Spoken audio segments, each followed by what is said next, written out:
rolling action के गर्नुहुन्थ्यो नत्र भने तपाईले चाहिँ के गर्नुहुन्थ्यो नत्र भने लुगा सुगा च्याचुत पारेर नाङ्गे झाड पारेर घरबाट निकालिदिन्थे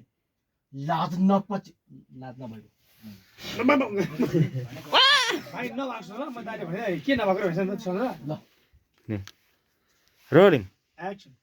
के गर्नुहुन्थ्यो नत्र भने तपाईले चाहिँ के गर्नुहुन्थ्यो नत्र भने लुगा सुगा च्याचुत पारेर नाङ्गे झाड पारेर घरबाट निकालिदिन्थे लाज नभएको नखतरी आफै लुगा नलाएर बस्नु भएको छ उल्टै मलाई लाज नभएकी रे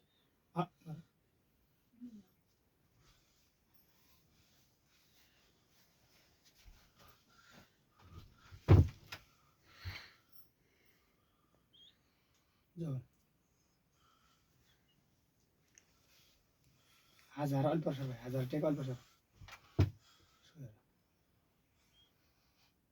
ओके लास्ट नभएपछि अर्कै नुगा हुन्छ नुगा सर अब सिक्न जाउँ हामी नाच्यो नि एक्सन नाचिन्छु लुगा नलाएर होला झुकेर नलाएर नुगा भन्दा क्या झुकेर जमानु हुन्छ कि दाइले कसरी दिनु प्लान अझै ठ्याक्कै जोडी मिले है फुटै नम्बर कति रहेछ बुझ्यो नि लास्टै छिटो छिटो खोज्दैन कि कसरी हुन्छ होइन ठ्याक्क कन्ठ गरेँ कता लङ टाइम लाग्यो कि